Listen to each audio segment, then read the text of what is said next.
W academy में आपका स्वागत है। 9 अगस्त 2024 वेस्ट बंगाल में एक आरजीकर मेडिकल कॉलेज के ट्रेनी डॉक्टर को रेप करके उसको बेरहमी से मार दिया जाता है। दरिंदों को थोड़ा सा भी अफसोस नहीं होता है और ये घटना का अंजाम देते हैं और मार करके फरार हो जाते हैं।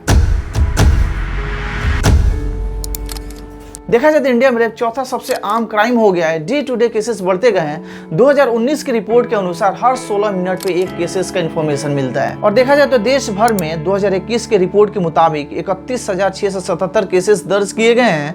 2020 में 28,046 केसेस और 2019 में 32,033 केसेस दर्ज किए गए हैं। यानी कि पर डे 86 केसेस या घटना अप्रॉक्स हो रही हैं। क्या नहीं कंट्रोल नहीं किया जा सकता? बेशक किया जा सकता है। कुछ टर्म्स एंड कंडीशन को चेंज करके किया जा सकता है। एनसीआरबी 2021 की रिपोर्ट के अनुसार राजस्थान में सबसे ज्यादा रेप केसेस की घटना आई है।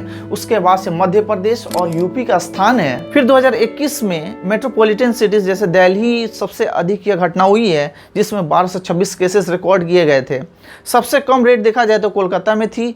2019 में इंडिया में हर 16 मिनट पे एक रेप केसेस का इन्फॉर्मेशन मिली है। 2018 में 15 मिनट पर था। कुछ केसेस तो ऐसे भी हैं जो लोगों द्वारा, पुलिस द्वारा उसको हाइड कर दिया जाता है ताकि उसकी इज्जत बची रहे, लेकिन दरिंदे कहाँ मानते हैं।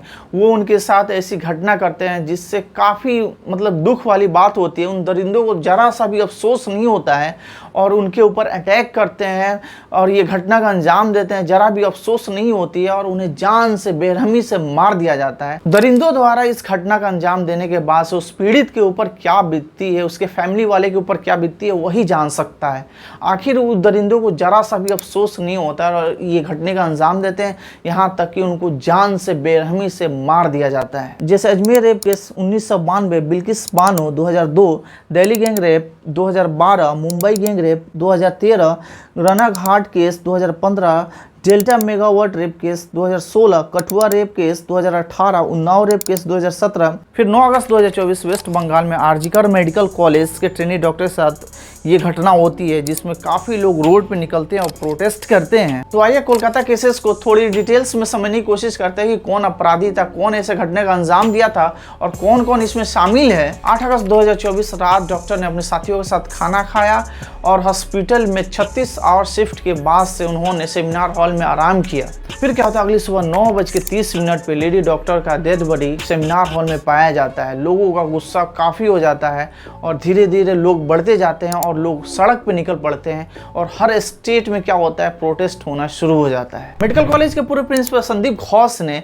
इसे सुसाइड मान करके खारिज करना चाहते थे, लेकिन खारिज नहीं हो सका। ये सोचते थे कि इस केस को दबा दिया जाए, लेकिन आगे चल करके जब रिपोर्ट आएगी ना तो ये भी फंस सकते हैं। इस मामला को ये दबाना चाहते थे, कहीं ये पता नहीं था कि कितने बेरहमी से मारा गया था, कितने सारे इंजरीज नोटेट किए गए थे और इसको आप सुसाइड के तौर पे खारिज करना चाहते थे, लेकिन आपका दाल नहीं गला। आगे चल करके आप भी फंस सकते हैं। उसके बाद से संजय रॉय को अरेस्ट किया गया क्योंकि सीसीटीवी फुटेज में उसका अंदर आना जाना उसमें कैप्चर था। बाद में संजय रॉय ने बेहिचक और निडर के साथ जुर्म को कबूल करता है। उसे जरा सा भी डर नहीं था। इसका रिकॉर्ड पहले से ही खराब था। फिर आरजीकर मेडिकल कॉलेज के पूरे प्रिंसिपल के ऊपर करप्शन के आरोप लगे, ऊपर से एफआईआर भी हुआ, धारा 420, 120 भी लगे। उसके बाद 7 लोगों के ऊपर पॉलीग्राफ टेस्ट करने का प्रोसेस भी शुरू हुआ। क्या रेप को रोका नहीं जा सकता, कंट्रोल नहीं किया जा सकता? बिल्कुल किया जा सकता है। अगर ये अल्कोहल और ड्रग्स लेता है ना तो इसका मेंटली हालात सही नहीं होगा और ये कुछ भी कर सकता है, क्राइम कर सकता है, वायलेंस कर सकता है, मर्डर, रेप, एक्सीडेंट और भी तरह तरह का इख्तलाफ कर सकता है, क्योंकि ये मेंटली डिस्टर्ब हो जाएगा और कुछ भी कर सकता है। रेपिस्ट कभी भी मर्डर और वायलेंस वाला ही होता है, वो सिंपल नहीं होता है। इसका माइंड कन्वर्ट हो जाता है अल्कोहल और ड्रग्स लेकर के, जिसके बाद से ये सब हादसे करता है। लेकिन इसको कंट्रोल किया जा सकता है। कुछ रूल रेगुलेशन और पनिशमेंट को दे करके इसको कंट्रोल किया जा सकता है। ये पहला स्टेप था। दूसरा स्टेप ये है कि हम अपने समाज में, एनवायरनमेंट में, सोसाइटी में एक अच्छी लैंग्वेज से बात करें।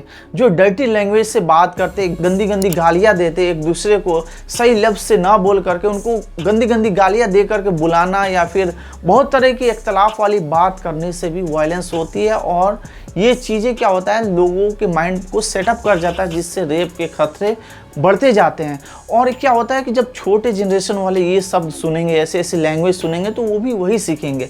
तो अगर हम इन चीज़ों को, वायलेंस वाली वर्ड्स हो गई या फिर जो गंदी गंदी गालियाँ देते हैं, डर्टी गालियाँ देते हैं उनको कंट्रोल करके, उस सबको चेंज करके, बदल करके, कुछ अच्छे अल्फाज बोल करके इन सब चीज़ों को से माहौल को बनाया जा सकता है, अपने सोसाइटी को बेहतर बनाया जा सकता है और ये चीज़ें कंट्रोल किया जा सकता है। लेकिन हम तो सोचते हैं फिल्म का डायलॉग है वैसे बकते जाते हैं। फिल्म में भी बहुत से ऐसे गाली का इस्तेमाल किया जाता है जो लोग सोचता है कि ये आम वर्ड हो गया है, वही छोटे बच्चे वो बोलते हैं।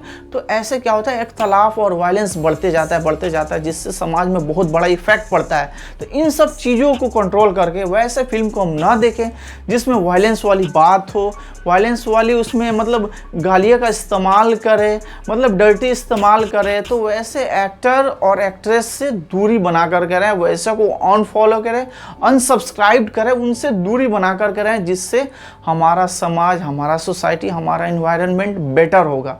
अगर हम उनके मतलब रूल रेगुलेशन पे, उनके मतलब जो रूल रेगुलेशन पे वो चल रहे हैं उन पे हम चलेंगे तो उनमें हमें कोई अंतर नहीं होगा। वो तो पैसा कमाने के लिए गंदी गंदी गालियाँ देते हैं और भी बहुत सारे ऐसे फिल्म हैं जो उनकी वर्ड होती है ना बहुत ही गलत होती है। तो वैसों से दूरी बना करके रहने से बेटर होगा और अपने समाज में कोशिश करें कि जो लैंग्वेज ये चलता आ रहा है गाली वाली लैंग्वेज, उसको दूर करें, जिससे हमारा सोसाइटी बेहतर होगा, जिससे हम इन चीज़ों को, इन घटनाओं को, इन केसेस को कम कर सकते हैं। अगर गालियाँ का इस्तेमाल करेंगे तो डे बाई डे ये चीज़ें इंक्रीज होती है, वायलेंस और ये घटना होती रहेंगी। तो अगर कंट्रोल करेंगे तो ये चीज़ें दूर हो सकती हैं। अब आते हैं अपने सबसे मेन टॉपिक पे, प्रोटेक्शन के बारे में। तो प्रोटेक्शन के कुछ स्टेप हैं जो हमें फॉलो करना होगा, हमें बचने के लिए, अपने प्रोटेक्शन के लिए, सेफ्टी के लिए इस स्टेप को फॉलो करना होगा, जिससे हम सेफ रहेंगे, इन दरिंदों से, इस रेपिस्ट से हम बचे रहेंगे। इसलिए हमें इस स्टेप को फॉलो करना होगा और दूसरे को जोड़ना होगा, शेयर करना होगा। एक दूसरे को शेयर करेंगे तो वो भी बच सकता है। तो सबसे पहले इस स्टेप को आपको फॉलो करना होगा, जिससे आपकी ज़िंदगी बच सकती है और दूसरों की भी ज़िंदगी बच सकती है। तो हम शुरू करते हैं। तो नंबर 1, इंस्टॉल डू व्यूअर्स। अगर आप नए फ्लैट या मकान में जा रहे हैं तो सबसे पहले डू लॉक को बदल दें for safety. Number 2, don't let strangers into your house. अजनबियों को अपने घर में न आने दें, without permission don't allow. Number 3, avoid unsafe situation strangers, यानी कि अनसेफ सिचुएशन में अजनबियों से बचें। Number 4, don't walk alone at night, यानी कि रात में अकेले न चलें। नंबर 5, इंगेज इन पैसिव और एक्टिव रेजिस्टेंस। किसी भी कंडीशन में बाहर निकलने के लिए सोचना या फिर बात करना, अपने हमलावरों को तुरंत डराने के लिए चिल्लाना। Number 6, avoid walking in lonely area. सुनसान इलाकों में चलने से बचें। Number 7, don't accept rides from strangers. अजनबियों से सवारी न लें। Number 8, avoid carrying valuables around, यानी कि कीमती सामान साथ लेकर चलने से बचें। Number 9, let your car be in good condition. अपनी कार की कंडीशन को अच्छी तरह से रखें। Number 10, tell trusted person your movement, यानी कि किसी भी भरोसेमंद पर्सन को अपनी हरकतें बताएं, यानी कि जिस पे आपको भरोसा हो उन्हीं को अपने मूवमेंट के बारे में बताइए। नंबर 11, स्पीक अप, यानी कि बोले या बोलना सीखें। नंबर 12, हेल्प अदर्स, दूसरों की मदद करें। Number 13, be conscious of your environment, alert रहें, आसपास क्या हो रहा है क्या नहीं हो रहा है इस पर नज़र रखिए और जागरूक होइए। Number 14, imagine how you did react in dangerous situation, दिमाग लगाएं उस कंडीशन में हम कैसे बचेंगे या फिर कैसे एक्शन लेना चाहिए। Number 15, use force as a last resource, यानी कि लास्ट फोर्स का यूज़ करें, यानी कि पुलिस बल का भी इस्तेमाल करें। आप क्या करें, सबसे पहले तो आपके पास यानी कि पुलिस स्टेशन की नंबर होनी चाहिए, इमरजेंसी नंबर होनी चाहिए और एसपी, डीएम और भी बहुत सारे अधिकारियों का नंबर होना चाहिए। किसको, वुमेन्स के पास, गर्ल्स के पास, ये चीज़ें होनी चाहिए क्योंकि हालात आजकल का जो चल रहा है ना काफ़ी डेंजरस है।